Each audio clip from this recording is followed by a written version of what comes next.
Welcome, everyone, to Lunch with LINC. That's right, it's Lunch with LINC, and it is Wednesday, September 7th, 2022, and you are coming to our first show after a summer break. And we are so excited to have you here. It would not be a show if we didn't have a few snags. So we're not actually coming to you live today. We will be posting this once we have recorded it with our wonderful guests. But there's some great things happening, and we are so excited for you to join us. If this is your first time joining Lunch with LINC, it is hosted by LINC, which is a Center for Independent Living in Southwest Idaho. Our guests on Lunch with LINC join us every other Wednesday to talk about wonderful things about food, because everyone nourishes to flourish. We talk about fun things happening out in the community. And we also talk about very important resources that are out there for our community to reach out to if they are in need of anything. We do community building, and we talk about community resources. It's basically the best part of the week for me. So we are so glad you are here. Today, we have a few exciting changes I would like to highlight for you. The first is our shows are now 30 minutes-ish because we were doing it anyway. So we made it 30 minutes. We are also going to come at you every other week instead of every week because we've got some other exciting news. We're Lunch with LINC, not Lunch with Leanne. And so the reason that we're doing that is because LINC is also producing a podcast that will come your way very, very soon. So we needed to share some airtime with your ears with a podcast, as well as with some of these live streamed lunch events. So welcome to Lunch with LINC. Today, I am so honored to have Lupe and Randi here to join us to talk about an organization that has been in my world since 1979, in the Boise area since 1910. And that is the Women's and Children's, I'm sorry, the WCA. See, this is how old I am, because it's a big, long story. It used to be the YWCA. Lupe might talk about that. She might not, but I know that information is on their history on their website. If you're interested, we'll pop that down there. But they have been here for a very, very long time, this organization, and they do help our community members that are impacted by some pretty heavy stuff. And that is why I want to make sure you all know that we have some very important topics that we hope that you listen responsibly to. And today we will definitely be talking about one of those that we need to make space for and have some challenging conversations around. And that's domestic violence and sexual assault. So if that is something that you need to tune out of for today, that's okay. And come back to us. We have different topics coming. And also, if it is challenging for you and something that you would like to speak about, I will tell you, Lupe is going to tell you some really incredible resources that are safe for you to reach out to. So thank you guys for joining us. We're also going to talk about a really cool community building event that the WCA does to promote their wonderful programs and services that they offer our community, which is the SusB 5K and 10K. So guys, before we get into that, it's Lunch with LINC. So I would like to welcome you to Lunch with LINC, and I would love to hear some of your favorite lunches that you actually choose to nourish your body to do all the important work that you do. Thanks, Leanne. I guess I'll start. Yeah. We're just down the street from the co-op, so we often take a little stroll to the co-op and get anything that's kind of, that we're craving for the day. However, today I do have a fun lunch from Chiang Mai. If anybody likes Thai food, they are my favorite. It's called Pad Wusan, and I was recommended to get it extra spicy and extra sour. It is very spicy, but it's so delicious. And I can't wait to eat it. I don't have it with me, but it's in the fridge. just waiting. Oh, I love good Thai food. So Chiang Mai, is that downtown, kind of by the Y too? No, it's actually on Emerald and Orchard, I believe. It's in that older complex that's over there with Emerald Lanes and the Asian market out there. Yeah.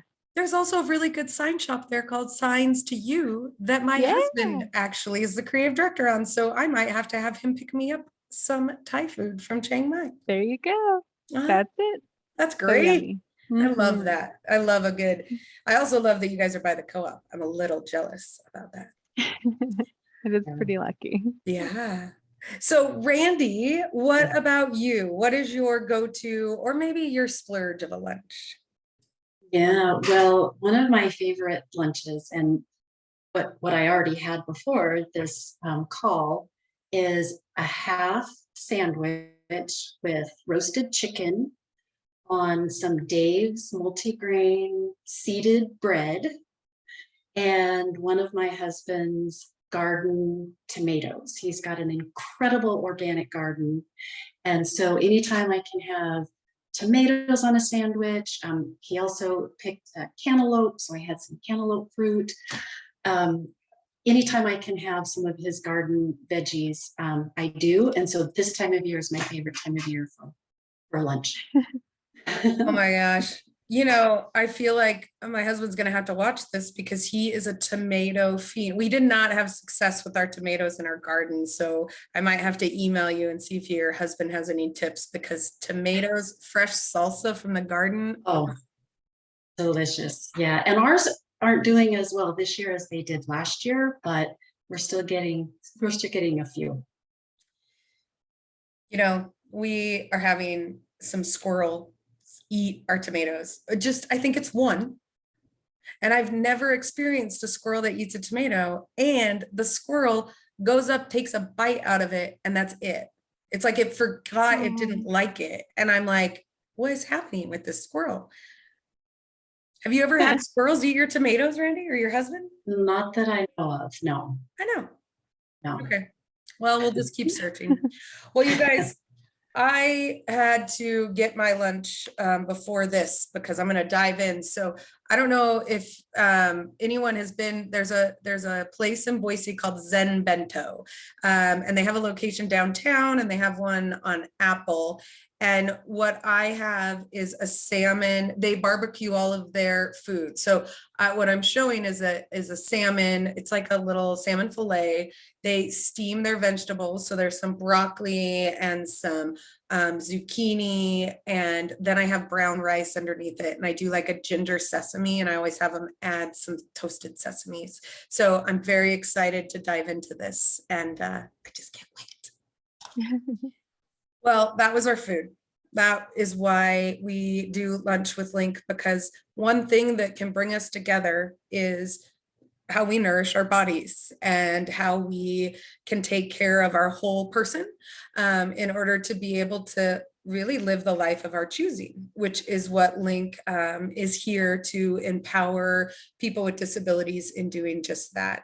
And I am happy to have an opportunity for Lupe to talk a little bit about the WCA, the services you provide, and really some of that, give us a little context. I'm not sure if not everyone really necessarily knows the depth of what you all do there. Yeah. Well, thanks, Leanne. Also, your food looks delicious. We are big Zen Bento fans also over here. I'm Lupe. I work at the WCA, or also known as the Women's and Children's Alliance. One of our biggest step into kind of making sure that everybody knows that they can get help from us is to change our name to be a little bit more inclusive. So we went with WCA. It's pretty easy to remember. And yeah, super great stuff. As Leanne mentioned, our name has changed over the years.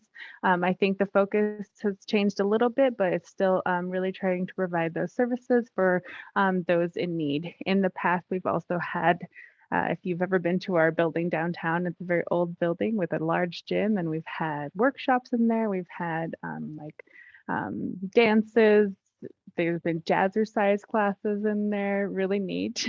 We use it now primarily as a lot of our donation storage as well as our client-facing program storage. We have two great programs throughout the year for our clients. One is our holiday sponsorship and one is our back to school program as well. So I guess here at the WCA, our mission is to is safety, healing, and freedom from domestic abuse and sexual assault. And our vision is to foster a community where individuals thrive in safe and healthy relationships. What we saw, I guess, bringing it back to COVID, we've always, our services have always been needed, but we saw in COVID that home is not safe for everyone. And we saw a lot of our lines increase, or hotline calls increase, a lot of people requesting services, a lot of court advocacy help needed. But what we did find that in June of 2021, we had our highest number of calls into our hotline, and it was roughly 288, whereas in June into 2020, we saw 172. So I think we see like the Valley growing and a lot more people moving here, that our services are just going to be consistently needed. The hope we have here at the WCA is we don't have a job, so we don't have to worry about domestic abuse and sexual assault, but we are here to do what we can to help people in their healing journey and also help a lot of our prevention work. We do have a handful of services provided to anybody who needs help.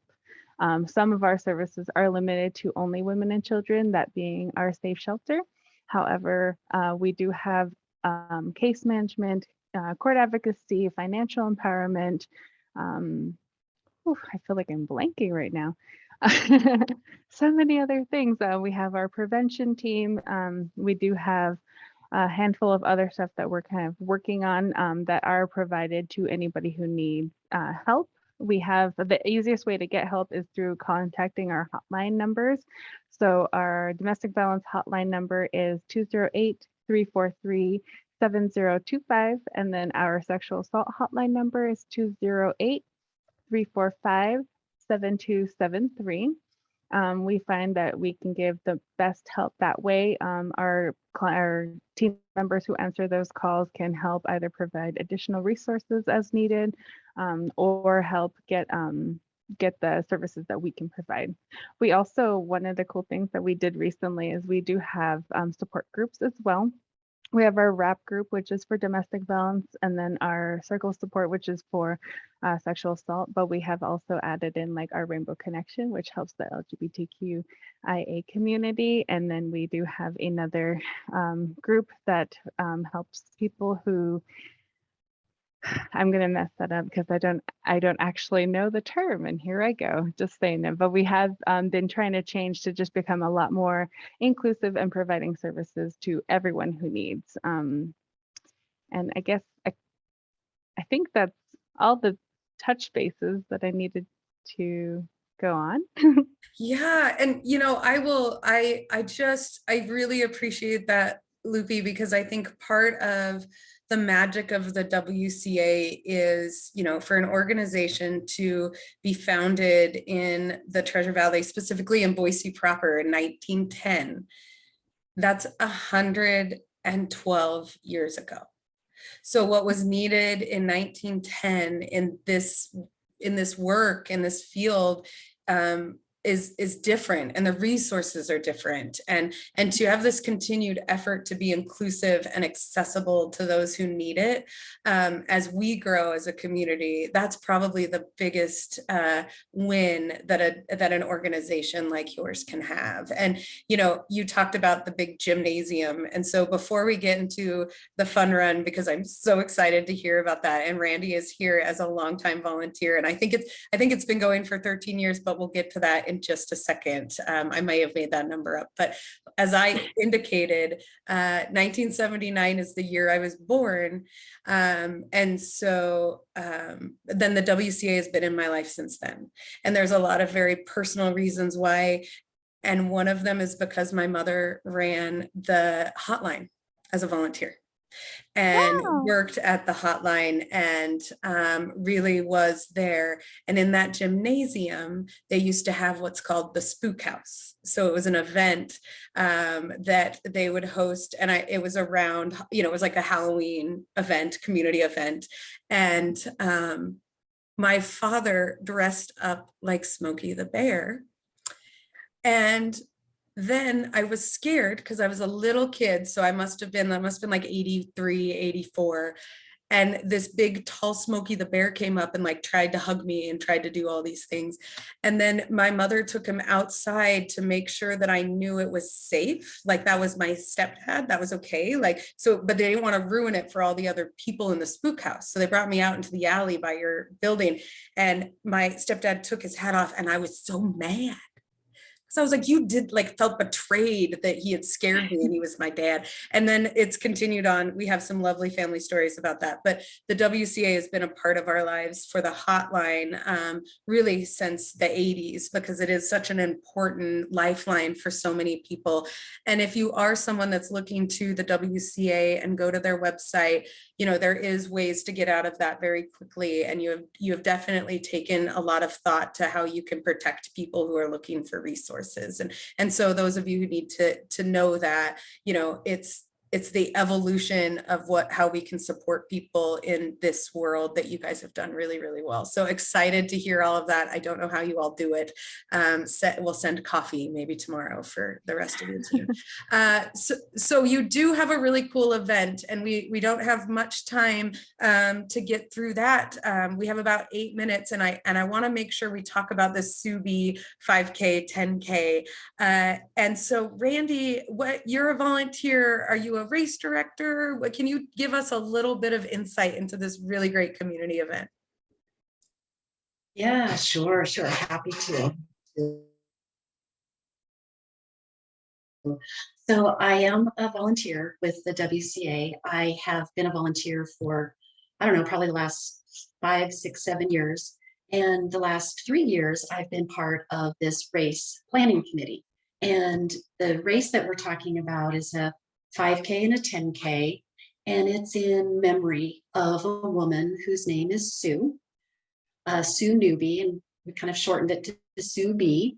And she was what her family thinks was in an abusive relationship and died.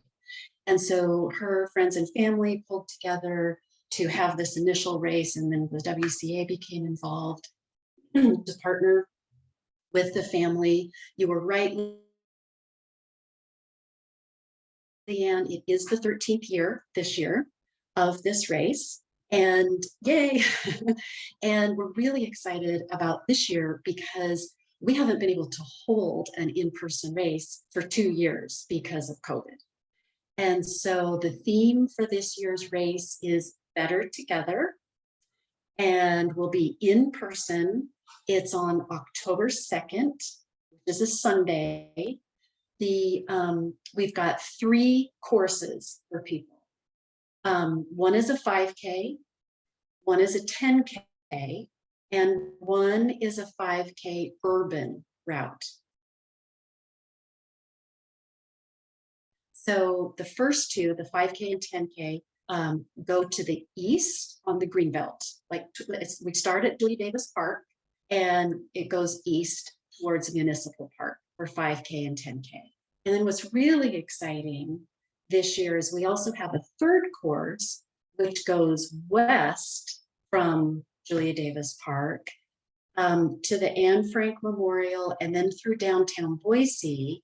And we've partnered with a couple of your friends, Eric and David, and they're now my friends, to make this route friendly for all abilities. And we're super excited about it. We're looking at things like the sidewalk widths and crosswalks, and Eric is doing a fantastic job describing the intersections, and then he's using Soundscape to also record some different tags and different spots and landmarks around the route.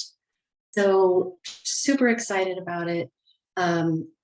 The urban route will begin at 11:45 on October 2nd, and then the Greenbelt 5K and 10K begin at noon. And there's also a kids race that we're offering. It's just once around the Rose Garden, and that starts at, remind me, Lupe, 11:30? 11:30. 11:30. So the whole purpose, of this race is to get people out, get people thinking about healthy relationships, raising awareness of the WCA services to help with that safety, healing, and freedom from domestic abuse and sexual assault, and bring the community together, the community of all abilities together for that day. So hopefully we've ordered some real good weather for that day. So hopefully it's delivered. Well, that is great news. So many races forget the good weather order. So applause to the planning committee for that. I do just want to share some great insights for those of you in Linkland. The Idaho Access Project, as Randy indicated, Eric Kingston and Diana Willis have really taken a lot of energy and a lot of time to work with your planning committee. And I would say they're really a part of your planning committee, to make sure that this urban race is, accessible and friendly, and also for so many cross disabilities. I will selfishly plug our team, which we will make sure is in when you register. We've got a team captain, Dana Gover. So she is also a board member here at LINC, and she's doing recruiting. In fact, I've gotten a few emails and I have yet to sign up, and I was supposed to sign up so many days ago. So I just want to applaud the planning committee for actually working and being proactive about how we include all abilities. As we did the race last year, as it was virtual, a bunch of us gathered on a weekend at the WCA and did the route as our team. And there was a lot of bonding because this unfortunately touched everyone in our group, and we didn't know everyone's personal story. So just having that urban route where we were strolling around and getting to connect with each other, even though we've worked together for years, many of us, we got to know each other a little bit more. And I think that's the magic of this event that you are all doing, with the 5K and the 10K, bringing that awareness. But the packet you give in the beginning, I took a picture of that. There's great resources. It really is above and beyond just a run. And so if you're someone who's not a runner and the word run is like, what? It's okay. Take a look at it because it is a community event with some distances. So I think it's the SusB 5K and 10K, and it doesn't even say run. So we're not even saying like a fun run, right? It's just, let's just get out and really gather around this important issue that is very hard to talk about. And this is a way we can support it. So Lupe, if you could wrap us up real quick with, there's a hotline number and registration. What other things can we just real quick let viewers know as we wrap? How do they get a hold of the WCA to volunteer or in crisis, or what do you guys need? We have people who just want to help. Yeah, for sure. So for anyone who wants to volunteer or wants to kind of help in any sort of way, either donation or some other way, you can always email us at volunteer@wcaboise.org. To contact us, our office number is 208-343-3688. You can kind of get a hold of any department area that is needed, including our hotlines, which again is our domestic violence hotline number is 208-343-7025. And then our sexual assault hotline number is 208-345-7273. One thing I did want to kind of mention is October is Domestic Violence Awareness Month, and it's kind of like a kickoff to the month. We'd love to have everyone join us. This urban route has been really a special to actually see in person now. Randy and I just did a kind of a walkthrough to see, you know, safe spaces and where we can have volunteers and things like that. So if you are interested in helping, please reach out to us. And if you do need any help, know that WCA is here to help with what's needed. There's also a lot of great organizations in the Valley that can also help, and we can provide those information to you. Wonderful. Well, wonderful time. It's never enough to talk about all the great things, but I just am so grateful for your commitment to this work, to this important work, and also just taking a little bit of time, which is our precious commodity that we all have, to speak with us today. So for now, everyone, we will be back in 2 weeks, but pay attention to our Facebook page, to our website, because there is more resources coming to you from LINC. So for now, on behalf of all of us, we say ciao for now.